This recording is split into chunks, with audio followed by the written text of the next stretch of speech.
எதிர்க்கட்சி அண்ணா திராவிட முன்னேற்ற கழகம் இன்னும் தேமுதிக கள்ளக்குறிச்சி விஷ சாராயம் அது சம்பந்தமான சிபிஐ விசாரணை வேணும், சட்டமன்றத்தில் விவாதிக்கிற இந்த பல்வேறு காரணங்களை சொல்லி உண்ணாவிரதம்.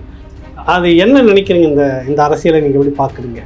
இதில் 40க்கும் மேற்பட்டவர்கள் ஒடுக்கப்பட்ட தலித் சமூகத்தைச் சேர்ந்தவர்கள், ஆண்கள் பெண்கள் இப்படியெல்லாம் இறந்திருக்கிறார்கள். இது குறித்து விவாதிப்பதற்கு ஒரு நாள் ஒதுக்கினா என்ன? எப்ப காவல்துறைக்கு தெரியாம அது நடக்காதோ அப்பவே ஆளுங்கட்சிக்கும் தெரியாம அது இருக்க முடியாது. சரி, இப்போ அந்த இடத்துக்கு விடுதலை சிறுத்தைகள் கட்சியினுடைய தலைவர் டாக்டர் தொல் திருமாவளவன் போயிட்டு வந்திருக்கிறாரு. அவர் போராடும் போது இந்த அரசுக்கு கடுமையான சில வார்த்தைகள், தமிழக அரசு என்று சொல்லவில்லை, தமிழக காவல்துறை என்று சொல்லவில்லை, பாதிக்கப்பட்ட மக்கள் இந்த பிரச்சனை என்று அழுத்தமாக எதுவும் சொல்லலை, ஒட்டுமொத்தமாக மது விலக்கு வேண்டும், நடைமுறைப்படுத்த வேண்டும் அப்படின்னு சொல்கிறாங்க. ஆனால் ஏன் இந்த இரட்டை கொள்கையை அரசுகள் கூட பண்ணுது? இப்போ நான் கேட்குறேன். முக்கியமாக காரணம் உள் ஒதுக்கீடு. பாட்டாளி மக்கள் கட்சி வச்சிருக்கிற அந்த 10.5 வன்னிய மக்களுக்கான உள் ஒதுக்கீடு சாத்தியமில்லை என்கிறது திமுக. எனக்கு அவர்களுக்கு தரக்கூடாது அதெல்லாம் கிடையாது, அது முடியாது. எக்கனாமிக்கலி வீக்கர் செக்ஷன் இன் ஃபார்வர்ட் அதுவும் வந்துடுச்சுங்க. இப்ப யாரும் இடஒதுக்கீடு இல்லாத சமூகமே இல்லை, எல்லாமே இடஒதுக்கீடுல தான் எல்லாமே. ஆமா, எத்தனை அரசியல்வாதிகள் அந்த அயல் ரக மதுபான உற்பத்தி ஆணைகள் இருக்கிறத அதுல பங்குதாரராக இருக்காங்க தெரியுமா? புரட்சி தலைவர் எம்ஜிஆர் இருந்த போது 1986 சட்டமன்றத்தில் இதை பேசினேன். இப்ப கள்ளக்குறிச்சியில நடந்து போனதுல ஒரு 40 பேருக்கு மேல தலித் மக்கள் இறந்து போனாங்கன்னா, இன்றைக்கு குடியரசுத் தலைவர் நினைத்தால் அவங்க அங்கிருந்து ஒரு கடிதம் எழுதலாம் முதலமைச்சருக்கு. எப்படி அது நடந்தது எனக்கு விளக்க தேவை. கேள்வி கேட்கலாம். திமுக ஆட்சி கலைக்கப்பட்டதே ஒரு முறை. அப்ப என்ன சொன்னாங்க? அன்னைக்கு இந்திரா என்ன சொன்னார்? ஒரு முறை கலைக்கப்பட்ட போது நலிந்த மக்களுக்கு பாதுகாப்பு இல்லை.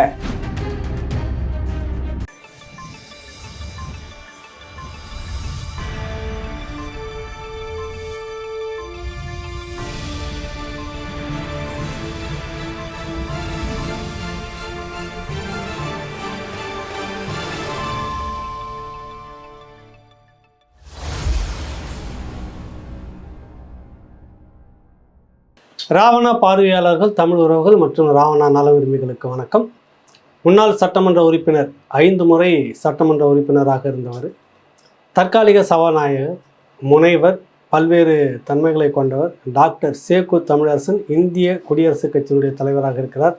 தற்போதைய அரசியலை பற்றி ஒரு ஆழ்ந்த அனுபவம் மிக்க கருத்துக்களை பெறுவதற்காக அவரை நம்ம அழைச்சிருக்கிறோம். ஐயா வணக்கம். வணக்கம். முதல் விஷயமா, இப்போ எதிர்க்கட்சி அண்ணா திராவிட முன்னேற்ற கழகம் இன்னும் தேமுதிக பிரேமலதா அவங்கெல்லாம் சேர்ந்து உண்ணாவிரதம் இன்னைக்கு நடத்திட்டு இருக்கிறாங்க. கள்ளக்குறிச்சி விஷ சாராயம் அது சம்பந்தமான சிபிஐ விசாரணை வேணும், சட்டமன்றத்தில் விவாதிக்கிற இந்த பல்வேறு காரணங்களை சொல்லி உண்ணாவிரதம். இப்போ நீங்கள் அதில் கலந்துட்டு வந்திருக்கீங்க, வாழ்த்திட்டு வந்திருக்கீங்க. அது என்ன நினைக்கிறீங்க? இந்த அரசியலை நீங்கள் எப்படி பார்க்குறீங்க? கள்ளக்குறிச்சியில் கடந்த சில தினங்களுக்கு முன்பு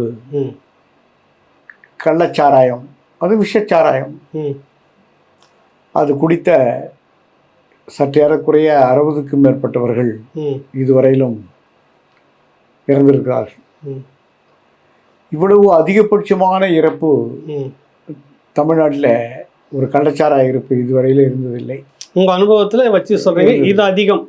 இது அதிகம், எண்ணிக்கையில் அதிகம், ஒரே நேரத்தில். சரிங்க. ஒரே நேரத்தில் ஒரே பகுதியில் நிகழ்ந்த எண்ணிக்கையில் அதிகமான ஒரு சம்பவம் இந்த மரணம். இது குறித்து விவாதிக்க வேண்டும் என்று பிரதான எதிர்க்கட்சியான அண்ணா திராவிட முன்னேற்ற கழகம் சட்டப்பேரவையில் ஒரு ஒத்திவைப்பு தீர்மானத்தை தருகிறது. பிற நிகழ்ச்சிகளை ஒத்திவைத்து விட்டு இது குறித்து, இந்த முக்கியத்துவம் குறித்து, இது மக்களுடைய இருக்கிற பதட்டத்தை குறித்து பேச வேண்டும் என்று கோருவது எதிர்க்கட்சிகளுடைய உரிமை. அந்த வகையிலே அண்ணா திராவிட முன்னேற்ற கழகம் ஒரு ஒத்திவைப்பு தீர்மானத்தை முன்வைத்திருக்கிறது. இதை எடுத்துக்கொள்வதிலே ஆளுங்கட்சிக்கு என்ன பிரச்சனை? என்ன சங்கடம்? அதான் என்ன சங்கடம்? ஏன் அதை மறுக்கிறாங்க? இல்லை, அதை நீங்கள் கேள்வி பதில் நேரத்துக்கு பிறகு எடுத்துக்கொள்ளலாம், கவன ஈர்ப்பு தீர்மானமாக எடுத்துக்கொள்ளலாம். இல்லை இதற்கு தான் நாங்கள் ஏற்கனவே பதிலளித்து விட்டோமே.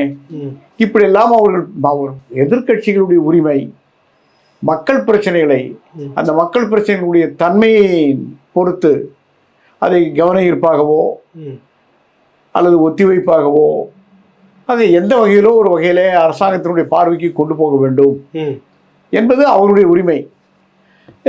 ஏன் எத்தனையோ பிரச்சனைகளுக்கு நீங்கள் இலங்கை தமிழ் பிரச்சனைகள்லாம் பிரத்யேக சட்டமன்றத்தை கூட்டியிருக்கோம். ஆமாம் ஆமாம், அது நாடு கடந்த பிரச்சனை. அதற்கு கூட நம்ம சட்டப்பேரவையை பிரத்யேகமாக ஸ்பெஷல் கூட்டியிருக்கோம். எத்தனையோ நிகழ்ச்சிகளுக்கு ஒரு குறிப்பிட்ட நாளையே ஒதுக்கி விவாதித்திருக்கோம், செய்திருக்கோம். அந்த மாதிரி நம்முடைய சட்டமன்ற வரலாற்றில், நீண்ட வரலாற்று இதெல்லாம் நடந்திருக்கு. தமிழ்நாட்டில் கள்ளச்சாராயம் குடித்து 60 பேர் கொத்து கொத்தாய் குடும்பமாய் 63 கிராமமே மரண அவலமாய் நிகழ்ந்த கொடுமை இந்த கொடுமை. இதுல 40க்கும் மேற்பட்டவர்கள் ஒடுக்கப்பட்ட தலித் சமூகத்தை சேர்ந்தவர்கள், ஆண்கள் பெண்கள் இப்படியெல்லாம் இறந்திருக்கிறார்கள். இது குறித்து விவாதிப்பதற்கு ஒரு நாள் ஒதுக்கினா என்ன? ஆளுங்கட்சிக்கு என்ன? இதுல இந்த விவாதத்துக்கு ஏன் ஆளுங்கட்சி தயாராக இல்லை? இல்லை, இந்த விவாதம் ஒத்திவைப்பு தீர்மானத்தில் விவாதம் அப்படி விவாதிச்சா என்ன நடந்துருங்க? இல்லை, கேள்வி, அதாவது பேரவைத் தலைவர் என்ன சொல்றார், இதற்காக கேள்வி நேரத்தை நான் ஒதுக்கிவிட முடியாது. தினமும் காலையில் அவை தொடங்கியவுடன் கேள்வி நேரம் 1 மணி நேரம். அந்த 1 மணி நேரத்தை அதிகரிப்பதற்கு பேரவைத் தலைவருக்கு அதிகாரம் இருக்கு. அந்த 1 மணி நேரத்தில் முடிச்சிடலாம், சரியா 1 மணி நேரம். இல்லை, நான் அவையின் அனுமதியோடு இன்னும் ஒரு 1/2 மணி நேரம் நீடிக்கிறேன், இன்னும் 1 மணி நேரம் கூட நீடிச்சிருக்கார் அவைத்தலைவர். இதெல்லாம் அவருடைய அதிகாரம் தான். அதற்கப்புறம் நேரமற்ற நேரம், அது இந்த தமிழ்ல அப்படி மொழிபெயர்த்திருக்காங்க, ஆங்கிலத்தில் 0 அவர் பூஜ்ஜியம். இதை உருவாக்கினவரை சுதந்திர தமிழகத்தின் முதல் சட்டப்பேரவை தலைவராக விளங்கிய ஒடுக்கப்பட்ட சமூகத்தின் மாபெரும் தலைவர்களிலே ஒருவரான பெரியவர் மறைந்த சிவசண்முகம் பிள்ளை. எந்த வருஷத்துலங்க இது? அப்பவே 49லயே. 67க்கு முன்னாடியே இதெல்லாம் நடந்துருச்சு. ஆமா, 0 அவர். நீங்க 0 அவர்ல பேசலாமே, இதுக்காக கேள்வி நேரத்தை ஏன் தள்ளி வைக்கணும்? கேள்வி நேரத்தை இப்ப நான் கேட்கிறேன், பாராளுமன்ற தேர்தல் நடந்ததுன்னு நம்முடைய பட்ஜெட் கூட்டத்தொடர், நிதிநிலை விவாத கூட்டத்தொடரை காலந்தாமம் தான் நடக்குது. ஆமாங்க.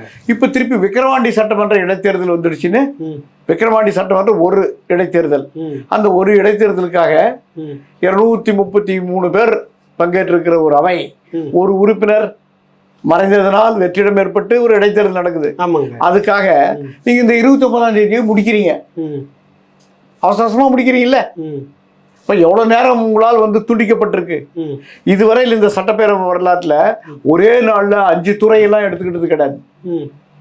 ஏன் இவ்வளவு அவசரம்? பெரிய போக்குவரத்து துறை, ஏன் அவ்வளவு அவசரமான ஓட்டம் எதுக்கு?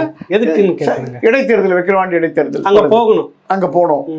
அது மட்டும் இல்லாம இந்த 30ஆம் தேதி தாண்டியும் நீங்க கடந்தும் சட்டமன்ற தேர்தல் வைத்தீங்கன்னா நிதி ஒதுக்கீடுல பல சிக்கல்கள் வரும். பொதுவாக நம்ம ஏப்ரல் மாதம் மார்ச்ல மத்திய அரசினுடைய நிதிநிலை அறிக்கை வந்தா, அப்புறம் ஏப்ரல்ல தொடர்ந்து மாநிலங்களுடைய சட்டமன்றங்கள்லாம் கூடி பங்கீடு செய்து ஒதுக்கீடு செய்வார்கள்.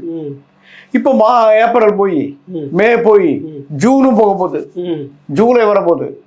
அதனால நிதி ஒதுக்கீட்டுல சிக்கல்கள் வரும். அதனால நீங்க அவசரமா சொல்றீங்க. ஆனா அது காரணம் என்ன? விக்கிரவாண்டி இடைத்தேர்தல், தேர்தலுக்காக வேக வேகமா நடத்துறாங்க இடைத்தேர்தல். அதுக்கு போய் பணியாற்ற வேண்டிய நிலைமை ஆளுங்கட்சிக்கு இருக்கு. அது அப்போ அதற்கெல்லாம் இவ்வளவு நேரத்தை ஒதுக்குறவர்கள், வீணடிக்கிறவர்கள், 60 பேர் மறைவுற்ற ஒரு நிறைவுக்கு எப்படி ஏற்பட்டது, ஏன் ஏற்பட்டது? உங்களுக்கு சரியான தகவல் தான் நீங்க சொல்ல போறீங்க. எதிர்கட்சிகள் அவர்கள் ஏதோ சில தகவல்களை வைத்துக்கொண்டு கேட்கறாங்க, இது குறித்து விவாதிக்க வேண்டும்னு அவருடைய உரிமையை வெளிப்படுத்துகிறார்கள். அனுமதிக்க வேண்டியதானே? என்ன பண்றாங்க? எஞ்சிய 3 நாளைக்கு இப்ப இருக்க போறதே இன்னும் 3 நாள் கூட்டத்தொடர். அந்த 3 நாளுக்கு அவர்களை நீங்கள் ஒதுக்கி தள்ளி வைத்திருக்கிறீர்கள்.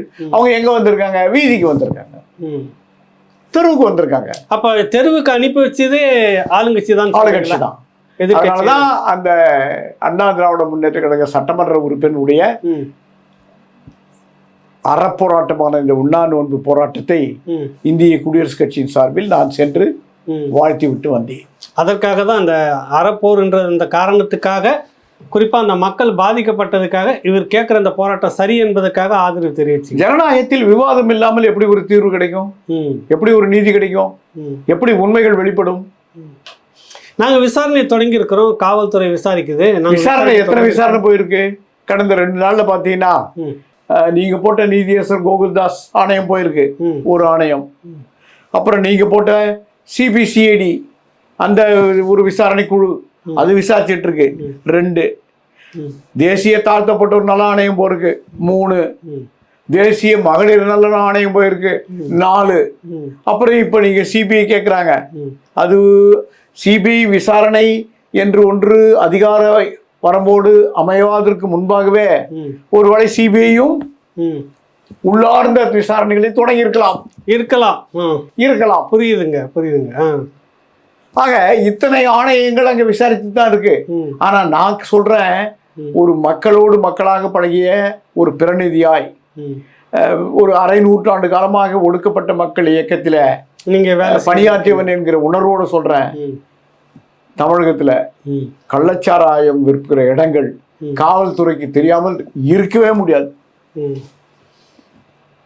அவர்களுக்கு தெரியாமல் கரெக்ட்டுங்க. இப்படின்னு சொல்லலாம். அப்படி ஒரு விற்பனை ஒரு வாரத்துக்கு மேல தொடராது.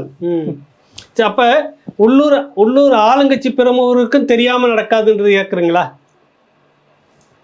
எப்ப காவல்துறைக்கு தெரியாம அது நடக்காதோ அப்பவே ஆளுங்கட்சிக்கும் தெரியாம அது இருக்க முடியாது, நடத்த முடியாது. ஏனென்றால் ஆளுங்கட்சியினுடைய அனுசரணையோடு தான் காவல் நிலையங்கள் எல்லாம், காவல்துறை எல்லாம் தங்கள் செயல்பாடுகளை அமைத்துக் கொள்கிறது.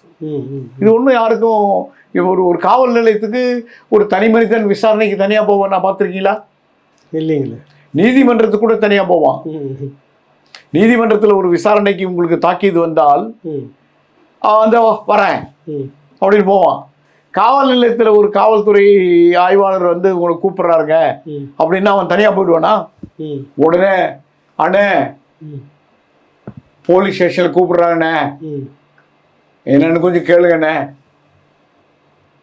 உடனே யாரிடம் போகலாம்? காவல் நிலையத்துக்கு கூப்பிட்டாலே யாரிடம் போகலாம்? யாரை கேட்கலாம்?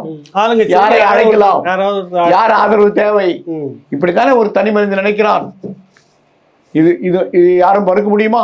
கரெக்டுங்க. அந்த உளவியல் இருக்கு. அவங்களுக்கு தெரியாம எப்படி நடக்கும்? எப்படி நடக்கும்? அண்ணா திராவிட முன்னேற்ற கழகம் சொல்லக்கூடிய வார்த்தைகள், சில தகவல்கள் எனக்கு இருக்கிறது. கள்ளக்குறிச்சின்னு சொல்றாங்க. கள்ளக்குறிச்சி சம்பவம் காவல் நிலையத்திலிருந்து 150 மீட்டர் அந்த எல்லைக்குள்ளதான் இந்த விற்பனை வழியாகத்தான் போகணும்ன்றாங்க. நீதிமன்றத்திலிருந்து 1 கிலோமீட்டருக்குள்ள அங்கதான் இந்த விற்பனைய. இல்லை, இதுல தொடர்பானவரை ஒருத்தர் சொல்றது இவங்க இதுவரைக்கும் பல வழக்குகள் அவர் மேல் இருக்குன்னு நீண்ட காலமா.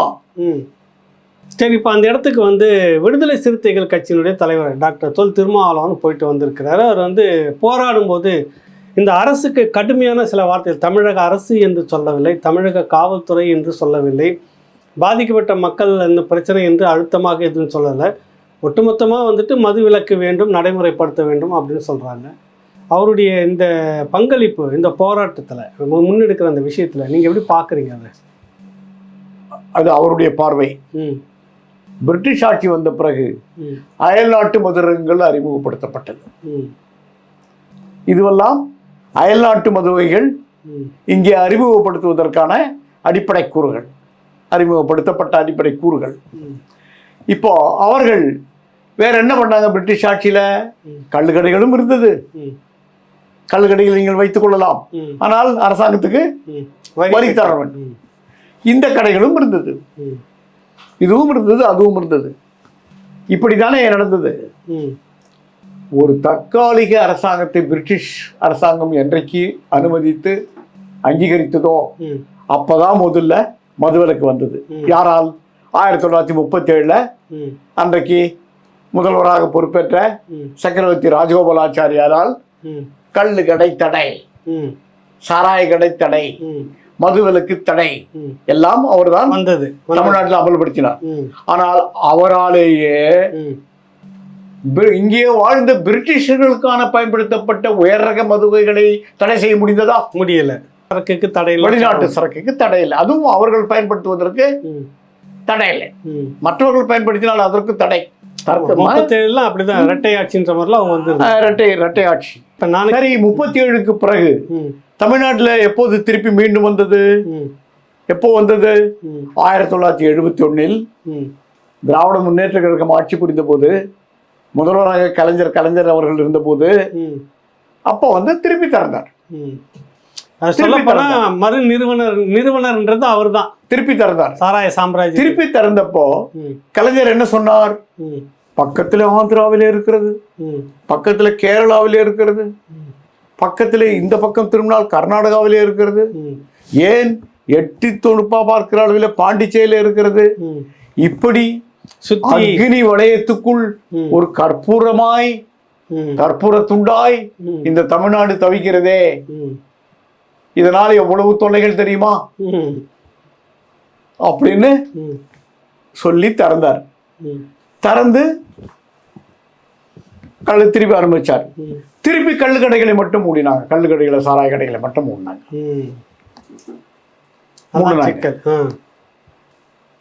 புரட்சி தலைவர் எம்ஜிஆர் கூட ஒரு முறை என்ன பண்ணார்? வேகமா பேசுறப்போ, நான் அனுமதிக்க மாட்டேன் இந்த கடையேன்னார். ஆனால் அவர் காலத்திலும் அனுமதிச்சார். சரிங்க. முழு மதுவிலக்குன்றதை ஏற்க முடியாதுன்றீங்க? முடியாது. பெருந்தலைவர் காமராஜர் எத்தனை பேருக்கு பர்மிட் கொடுத்தாரு? குஜராத்ல கள்ளச்சாராய சாவு நடந்ததா இல்லையா? கொத்தா ஒரு முறை அமல்படுத்தப்படுகிற மாநிலம், முழு அமல்படுத்துகிற மாநிலம் நடந்ததா இல்லையா? அங்க வந்து இவ்வளவு கள்ளச்சாராயம். ஏன் நான் இதை கேட்கறதுக்கு நான் ஒரு தவறா என்ன எண்ணத்தோட கேட்கல. சபர்மதி ஆசிரமத்துக்கு 2 கிலோமீட்டர், இப்ப நாம சொல்றோமே இங்க வந்து கள்ளச்சூரி காவல் நிலையத்துக்கு பக்கத்துல 150 மீட்டர்ல, அந்த மாதிரி குஜராத்ல சபர்மதி ஆசிரமத்து இருக்க, சபர்மதி ஆசிரமத்துக்கு 2 கிலோமீட்டருக்கு உள்ள 2 கோடி ரூபாய் கள்ளச்சாராயத்தை கைப்பற்றினாங்களே. ஆசிரமத்துக்கு எங்க இந்த கொள்கையின் விதை ஊன்றப்பட்டதோ அங்கேயே நடைமுறையில் இது ஒவ்வாது. சரி, சாத்தியம். அதனால இதை வந்து நீங்க விஞ்ஞான ரீதியா அப்ப எளிய மக்களுக்கு உண்டான மதுபானன்றது கட்டாயம் குறைஞ்ச விலையில வரணும். அது இந்த இரட்டை கொள்கை. இப்ப நாங்க ஆனா ஏன் இந்த இரட்டை கொள்கையை அரசுகள் கூட பண்ணுது? இப்ப நான் கேட்கிறேன், இங்க வந்து தமிழ்நாட்டுல எத்தனை அரசியல்வாதிகள் அந்த அயல் ரக மதுபான உற்பத்தி ஆலைகள் இருக்கிறத அதுல பங்குதாரரா இருக்காங்க தெரியுமா? இருக்காங்க, நிறைய பேர் இருக்காங்க. எல்லா கட்சியை சார்ந்தவர்கள். நான் பெயர் குறிப்பிட விரும்பல. யார் இதை நடத்துறவங்களாம்? அப்போ எல்லாம் இங்க இருக்கக்கூடிய ஆளுங்கட்சி, ஆண்ட கட்சி, ஆளுங்கட்சி, இதுல இருக்கிறவங்க தான். சட்டமன்ற நாடாளுமன்ற உறுப்பினராக இருக்கிறவர்கள் தேசிய அளவில், இந்திய அளவில் எத்தனை பேர் இந்த தொழிற்சாலையை நடத்துகிறார்கள், பங்குதாரர்களாக இருக்கிறார்கள். இது நாடிருந்து செஞ்சாச்சே. அவங்க கிட்ட தானே கோடிக்கணக்கில் வந்து அரசாங்கம் வாங்குது. ஆமா, அவர்களுடைய தொழிற்சாலை தானே வாங்குது. ஒரு புறம் அதையும், இன்னொரு புறம் இதையும் வந்து அது எப்படி வந்து இதை வந்து காசு கொடுத்து வாங்கினா சட்டத்துக்கு உட்பட்டது, காசு இல்லாம காசு குறைவா வாங்கினா சட்டத்தை மீறியந்தா. அப்போ இந்த நிகழ்வுகள்லாம், இந்த கொடுமைகள்லாம் நடக்கும். அரசாங்கம் ஒவ்வொரு முறையும் வேடிக்கை பார்க்கும். இப்படி இதே விசாரணைகளை போட்டுக்கிட்டு இருக்கு. ஆமா, நான் இதை வந்து நீண்ட காலத்துக்கு முன்பு புரட்சி தலைவர் எம்ஜிஆர் இருந்த போது 1986 சட்டமன்றத்தில் இதை பேசினேன். இந்த மாதிரியான போக்கு சரியில்லை. அதற்கு பிறகுதான் அவரே, அது நான் பேசிய பின்னாடி அவர் எடுத்த முடிவா? பலரும் கூட என்னை சந்தேகித்தார்கள். ஆனால் நான் பேசிய பிறகு அவர் முடித்த எடுவா அவருக்கு தான் தெரியும். சாராய கடைகளை திறந்தார். செம்மை நூல்கள் எல்லா செம்மை நிகழ்வுகளிலும் கிடைக்கும். புத்தகம் வாங்குவதற்கு செம்மை வெளியீட்டக வாட்ஸ்அப் எண் 9385383976. இல்ல, இப்ப அவங்க சொல்ல வர்றது, மாநில அரசு இதை செய்ய முடியுமா, செய்ய முடியாதா? பாட்டாளி மக்கள் கட்சி கேட்குற வன்னியர் சமூகத்துக்கான உள் ஒதுக்கீடு 10.5 எங்களால் முடியாதுன்றாரு. காரணம் சாதி வாரி கணக்கெடுப்பு மத்தியில் நடத்தி தான் நிறைவேற்ற முடியுன்றாருங்க. ஆனால் எனக்கு தெரிஞ்ச ஒரு அனுபவம், இதுக்கு முன்னாடி அட்டவணை பட்டியலினம் எஸ்சி மக்கள் எஸ்சி எஸ்டிக்காக இருக்கக்கூடிய அந்த 18% அருந்ததி சமூகத்துக்கு 3% நினைக்கிறேன் உள் ஒதுக்கீடு வாங்கி கொடுத்தாங்க. அதுக்கு எதிராக நீங்க நீதிமன்றத்துக்கு போறதுக்கு ஏற்பாட்டில் நீங்க இருந்தீங்க. சாத்தியமாச்சு இல்லைங்களா? அது எப்படி அன்னைக்கு மட்டும் சாத்தியமாச்சு? அன்னைக்கு சாதிவாரி கணக்கெடுப்பு எடுத்தாங்களா? நான் விளக்குறேன். பாபாசாஹேப் அம்பேத்கர் அவ்வளோ அழகா அந்த வார்த்தைகள்ல அது அவர் அறிவார்ந்த வகையில பயன்படுத்தியிருப்பார். SC scheduled caste, BC backward class, FC forward community. இதான் கான்ஸ்டிடியூஷன் வார்த்தைகள். இதுதான் சட்ட ரீதியான வார்த்தைகள். Scheduled caste, backward class, forward community. Caste, class, community. இப்போ இதை நாம சொல்லணும்னா அட்டவணையிடப்பட்ட வகுப்பு அப்படின்னு சொல்லக்கூடாது, அட்டவணையிடப்பட்ட சாதி. சரி. பேக்வர்ட் கிளாஸ வகுப்பு, பிற்படுத்தப்பட்ட சாதின்னு சொல்லக்கூடாது, பிற்படுத்தப்பட்ட வகுப்பு கிளாஸ்.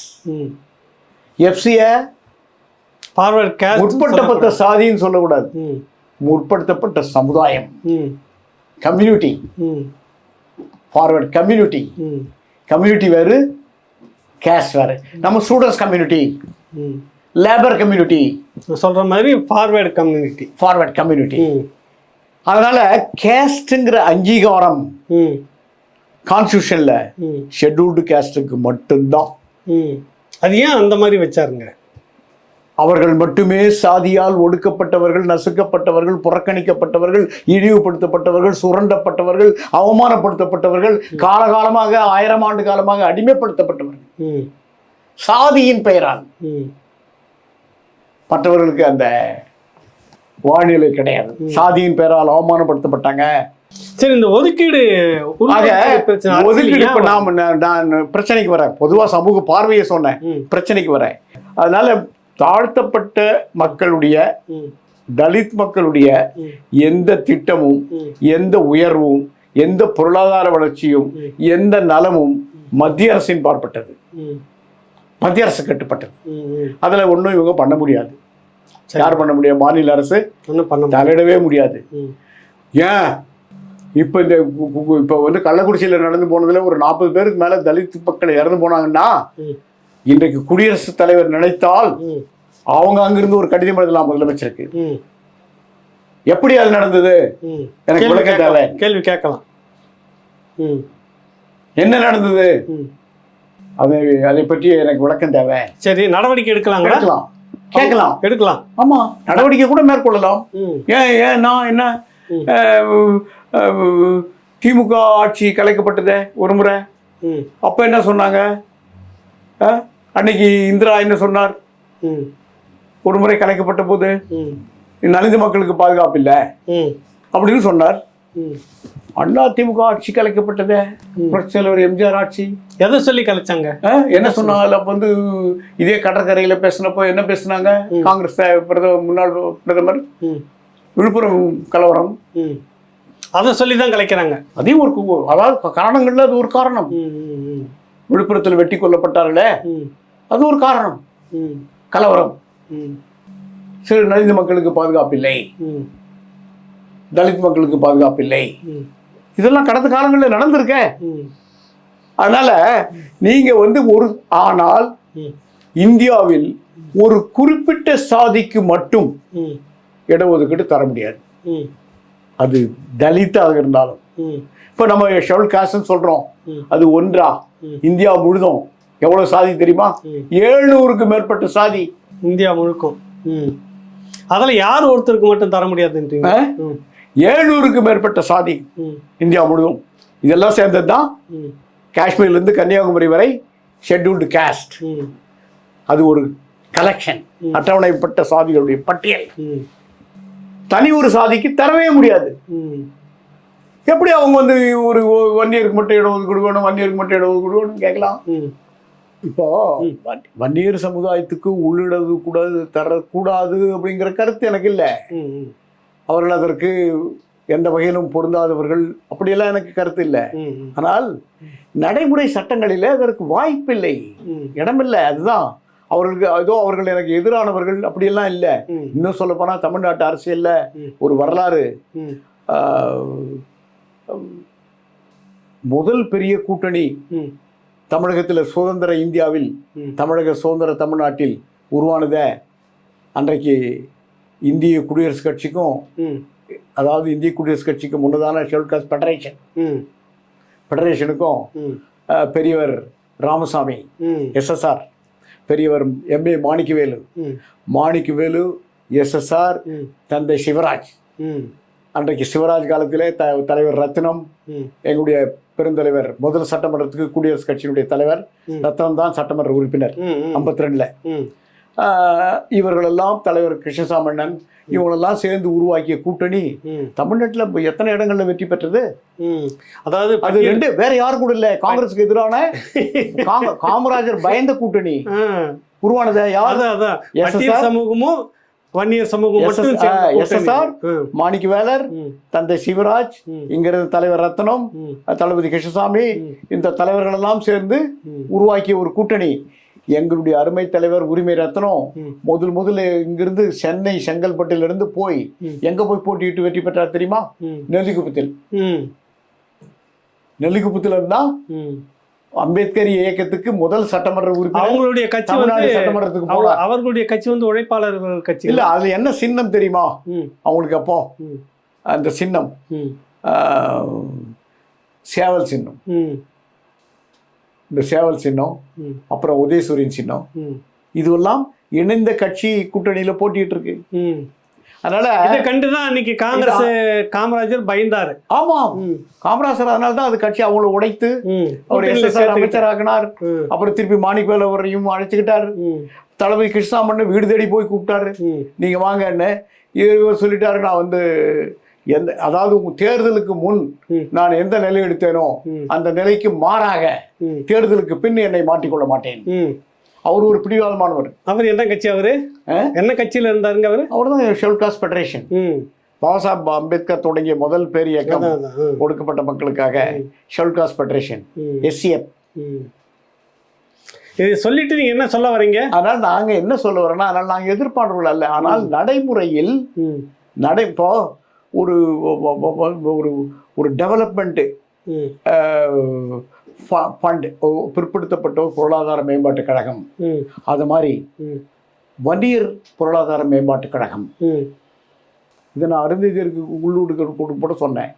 அவங்களுக்கு அப்படியே இங்க பொருந்தும் அந்த திட்டம். அவங்களுக்கு சொன்னேன், அவங்களுக்கு பொருளாதார மேம்பாட்டு கழகம். ஏன் நான் கேட்டேன், நீ கூட்டுறவு எத்தனை வகை, எத்தனை கூட்டுறவு தொழிற்சாலைகள், தோல் தொழிற்சாலைகள், ஒரு காலனி தொழிற்சாலைகள், கூட்டுறவு தொழிற்சாலை வைக்க முடியாதா? இன்னைக்கு இங்கிருந்து நம்முடைய தோல் அந்நிய செலாவணி பல ஆயிரம் கோடி ஈட்டி தருது. இந்த பணியில் இருக்கிறவங்களாம் யாரு? தமிழகத்துக்கு வர்ற அந்நிய செலாவணியில பெரும் முதலீடு தோல் தொழிற்சாலைகள் தான் வருது. இதுல இந்த பணியில் இருக்கிறவன் யாரு? ஈரோடு, ஆம்பூர், வாணியம்பாடி, இந்த பகுதிகளெல்லாம் இந்த பணியில் இருக்கிறவன் யாரு? இந்த ஆக ஏன் நீங்க ஒரு கூட்டுறவு காலனி தொழிலை உருவாக்கக்கூடாது? நீ யாருக்கிட்டே வேணா அந்த கூட்டுறவு, இப்படியே நான் பேசியிருக்கேன். வேற யாரும் நீ எக்ஸ்போர்ட் பண்ண வேணாம், மார்க்கெட் பண்ண வேணாம். உங்க போலீஸ் டிபார்ட்மெண்ட்டுக்கு, உங்க அரசாங்கத்துல வாங்குற நீங்க இந்த காலனிகள் இருக்கிறத கோடிக்கணக்கில் நீங்க முதலீடு பண்றீங்க. அதுல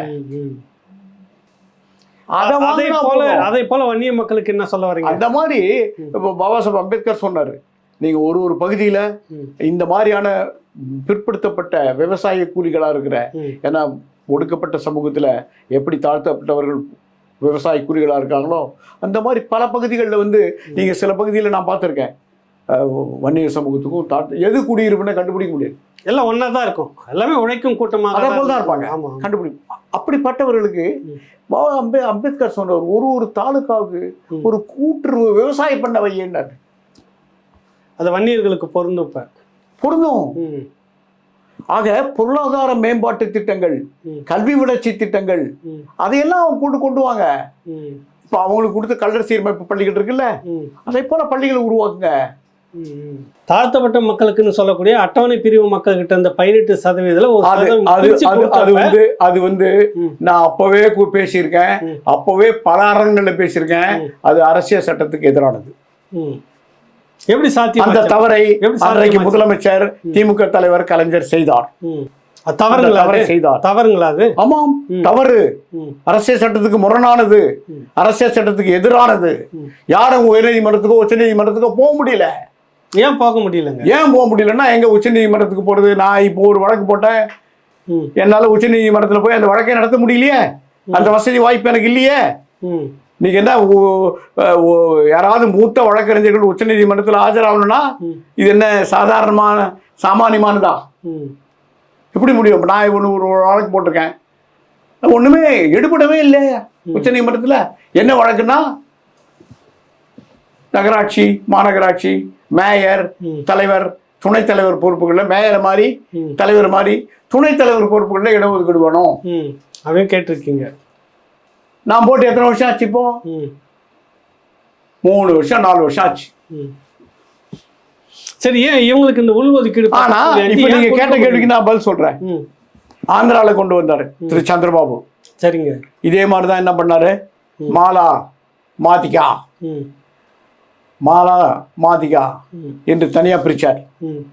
இங்க கலைஞர் பிரிச்சது போல இவருக்கு முன்னுதாரணமா அங்க அவர் பிரிச்சார். அங்க அவர் பிரிச்சு நடைமுறைப்படுத்தினார். அதுவும் அவர் ரொம்ப இதை பண்ணார். பண்ண உடனே உச்ச நீதிமன்றத்துக்கு ஸ்டே கொடுத்தனால பண்ண முடியல அவரால். இங்க எப்படி அது ஒன்றும் நடைமுறையில் இருக்கு? அதை காட்டியே சொன்னோம், பண்ணோம், முடியல. சட்டமன்றத்தில் பேசணும், வெளியே பேசணும், வாய்கிழிக்க கத்தணும், பிரிச்சு கொடுக்க கூடாது அப்படி. என்ன அதுக்கு ஒரே ஒரு திருப்பி அவங்களோட recommendations, strong recommendations. Janarthanam commission ஒரு கமிஷன் ஒன்று போட்டாரு. கமிஷன், ஆனா கமிஷன் வந்து சாதிவாரி கணக்கெடுப்பு நடத்தி தான் அதை முடிச்சு. கமிஷன் போட்டு ஜனார்த்தனம் கமிஷன் அப்படின்னு போட்டு அதாவது அவர் வந்து அன்றைக்கு 3 சமுதாயத்துக்கு உள்ளொதுக்கீடு கொடுத்தார். அருந்ததியர்கள் கூட வந்து தனிப்பட்ட சாதின்னு கொடுக்க முடியாதுன்னு சொன்னேன்ல. அதனால ஒரு 6-7 சாதிகளை அதுக்குள்ள உட்பிரிவுகள் கொண்டு வந்து அதை ஒரு பட்டியல் போட்டு அதை ஒரு கிளஸ்டர் மாதிரி காட்டி அதை தான் அவரும் பண்ணாரு. யாரு? சந்திரபாபு நாயுடு பண்ணாரு. சந்திரபாபும் அதை தான் பண்ணாரு. இவரும் இதை தான் பண்ணார். அதுக்கு ஒரு கமிஷன் வேற போட்டார், ஜனார்த்தன கமிஷன் போட்டு கொண்டு வந்தார். அது இப்போ நடைமுறையில் இருக்குது 5 ஆண்டு காலம். அதில் வந்து பெரிய நன்மை நடந்ததுன்னு சொல்ல முடியாது, பெரிய நன்மை வந்ததுன்னு சொல்ல முடியாது. கரெக்ட், அது நன்மையில அது வேற சாத்தியமா இருக்கு. அங்க ஒண்ணு கொடுத்திருக்காங்க, இஸ்லாமியர்களுக்கு ஆந்திராவில் தோற்று போனது, மாலாமாதிகா உள்ளொடுக்கீடு தோற்று போனது. இங்க இவங்க ஆட்சி அதிகாரத்தினுடைய வலிமையை வச்சுக்கிட்டு என்னவெல்லாம் பண்ணாங்கன்றதுக்கு கிறிஸ்தவர்களுக்கு தந்தார்கள், இஸ்லாமியர்களுக்கு தந்தார்கள் உள்ளொடுக்கீடு, அருந்ததியர்களுக்கு தந்தார்கள். ஏன்னா பேக்வேர்டுன்றது இவருடைய மாநில அரசை பொறுத்தது, ஷெட்யூல்டுன்றது மத்திய அரசை பொறுத்தது. இதுல ஒரு இஸ்லாமியர்களுக்கு தந்ததோ கிறிஸ்தவர்களுக்கு தந்ததோ அதுவே வந்து மற்றவருடைய கேள்விக்கு முன்னாடி அவர் அடுத்த மதம், இன்னொரு மதம், அதை வந்து நீங்க பிசியில சேர்க்கக்கூடாது அப்படின்னா சில கேள்விகள் எழுந்தது. இப்ப எங்க மற்ற மாநிலங்கள் எழுது பாருங்க இந்த கேள்வி, ஆந்திரால எழுது, பீகார்ல எழுது, அங்க கேள்வியெல்லாம் இந்த கேள்வி எழுது பாருங்க. அந்த கேள்வி இங்கேயும் எழுந்தது. ஆனா நான் கேட்கிற கேள்வி வேற. 3 பேருக்கு தந்தார், அருந்ததியர்களுக்கு கொடுத்தார். அது இருக்கட்டும், அது அரசியல் சட்டத்துக்கு எதிரானது, முரணானது. கொடுத்தார். இஸ்லாமியர்களுக்கு தந்தார், அவங்க ஏற்றுக்கிட்டாங்க. கிறிஸ்தவர்களுக்கு தந்தார், கிறிஸ்தவர்கள் முதல்ல வரவேற்று விட்டார்கள். பிறகு பாதிரியார்கள் வந்து மறுப்பு கோரிக்கை தந்தார்கள், வரவேற்றார்கள், போய் பாராட்டும் தெரிவித்தார்கள். ஆனா நடைமுறையில் போன உடனே ஐயோ இந்த நடைமுறை நமக்கு வந்து ஏகப்பட்ட இழப்பை ஏற்படுத்துத. என்ன இழப்பு தெரியுமா? அவர்களுக்கு தந்தது எவ்வளோ? 3% 3.5%. 3.5 நினைக்கிறேங்க. நாகர்கோவிலையும் கன்னியாகுமரியிலையும் அவர்களுக்கு 3.5% எப்படி பொருந்தும்? அங்கே அதிகமாக வருமே. எப்படி அவர்களுக்கு பொருந்தும்? அங்கிருந்து திருப்பி வந்து சில பாதிரியார்கள்லாம் திரண்டு வந்து சந்திச்சு இது எங்களுக்கு வேணாம் வேணான்னு உடனே திருப்பி ரத்து பண்ணாரு. நான் கேட்ட கேள்வி என்னன்னா, எவ்வளவு அரசியல் மாண்பு அதுல குறைஞ்சு போச்சு. என்ன இது என்ன கத்திரிக்காயா எடுத்துட்டு போய் வீட்டுல போய் சொத்தையா இருக்குன்னு திருப்பி கொடுத்துறதுக்கு? ஒரு சட்டம், அதுவும் நீண்ட நெடுங்காலம் சட்டம், அது ஒரு நாளைக்கு ஒண்ணு மாத்திட முடியாது. ஏன்னா இன்னைக்கு ரிசர்வ்ல வந்தவரை நாளைக்கு ரிசர்வ்ல இல்லைன்னு சொல்ல முடியாது. நாளைக்கு ரிசர்வ்ல இல்லாத கொண்டாந்து அவளை சேர்க்கறதுல எவ்வளவு நடைமுறை சிக்கல்கள் இருக்கு தெரியுமா? அவ்வளவு நடைமுறை சிக்கல்கள் இருக்கு. அவர் என்ன கொடுத்தாரு, திருப்பி 3 மாதம் கழிச்சு அதை ரத்து பண்ணாரு. ஒருத்தர் கொடுக்க ஒரு அரசுக்கு ஒரு திட்டத்தை, இந்த மாதிரியான திட்டத்தை, இது பாரம்பரியமிக்க திட்டம், அறிமுகப்படுத்துறது கூட ஏதோ ஒரு உரிமை இருக்குன்னு சொல்லலாம். அதை ரத்து பண்ற உரிமை கிடையாது, அவ்வளவு எளிது கிடையாது. சரிங்க, பண்ணாரு. இல்லை அந்த 3 சாத்தியப்படுறப்ப இது ஏன் சாத்தியப்படுத்திருக்க கூடாதுன்றத எது சாத்தியப்பட்டு வன்னியர்களுக்கு உள்ஒதுக்கீடு ஏன் கொடுக்க கூடாது? நீங்க அதுக்கு 3 இதே போராட்டம் தானே குஜராத் போராட்டம். இந்த மாதிரி ஒரு மாநிலத்திலே நடக்குது, எத்தனை மாநிலங்கள் நடக்குது? சரி, அது இருக்கட்டும். இங்க அதை சாத்தியமா இருக்கணும் இல்லை, இங்க ஏன் மறுக்கிறாங்க? எப்படி சாத்தியமாகும்? ஒரு சமூகத்துக்கு மட்டும் தானே அவங்க கேட்குறாங்க. அந்த ஒரு சமூகத்துக்கு மட்டும் எப்படி சாத்தியமாகும்? ஏற்கனவே எம்பிசின்றதுல எத்தனை சமூகம் இருக்கு? எம்பிசின்றதுல எவ்வளவு இருக்கு? 20% எம்பிசியில் எத்தனை சாதிகள் இருக்கு? இப்போ அருந்ததியருக்கு தந்த பிறகு தேவேந்திரனும் கேட்டுட்டு இருக்காங்க, உள்ஒதுக்கீடு வேணும்னு கேட்குறாங்க. எங்களுக்கு வந்து எடுத்துருங்கன்னு சொல்றாங்க, இதெல்லாம் சொல்றாங்க. அதுக்கப்புறம் சாத்தியம் இல்லை, ஒன்றும் நடைமுறையில் வரலையே. ஒரு குறிப்பிட்ட சாதிக்கு மட்டுமே தர முடியாது. எடப்பாடி வந்து சும்மா சொன்னாருங்களா? 10.5ன்றது சும்மா சொன்னாருங்களா? அவர் கடைசி காலத்தில் போகிற நேரத்தில், அதாவது சில மணி நேரங்களுக்கு முன்பு, அவர் ஏற்கனவே போட்டிருந்த ஒரு ஆணையத்தினுடைய பரிந்துரைப்படி அவர் சொல்லிட்டு போயிட்டார். கலைஞர் அவர்களும் வந்து ஒரு ஆணையம் போட்டு தான், கமிஷன் போட்டு இந்த மாதிரி ஒதுக்கீடு செய்யறாரு, உள்ஒதுக்கீடு.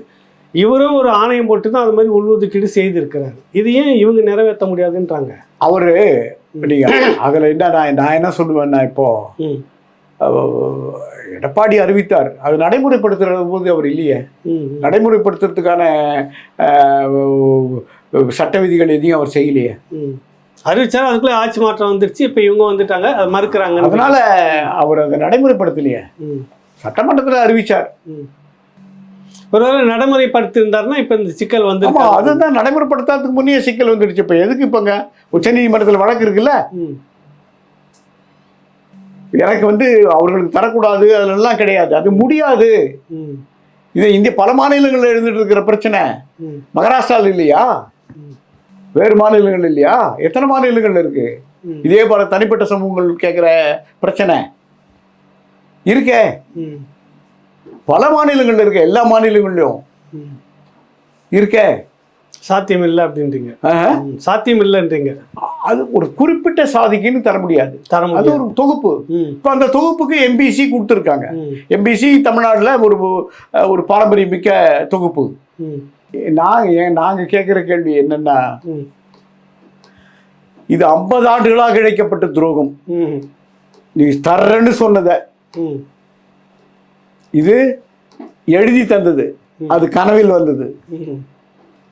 இன்னமும் உங்களுக்கு நடைமுறை சட்டம் இல்லை, இது கான்ஸ்டியூஷன், இது அரசியல் சட்டத்தில் இடம்பெற்றது, எழுதி தந்தது. 50 வருஷமா நீங்க வந்து இங்க வந்து நீங்க இன்னும் ஏத்தலையா? 18 ஆனது 18ஆவே இருக்க. சரிங்க ஐயா, நிறைய விளக்கங்களை வந்து சொல்லியிருக்கீங்க. உங்களுடைய நேரத்துக்கு மத்தியில் ராவணாவுக்காக இந்த விளக்கம் கொடுத்தமைக்கு நன்றி. வணக்கங்க ஐயா. நன்றி, வணக்கம்.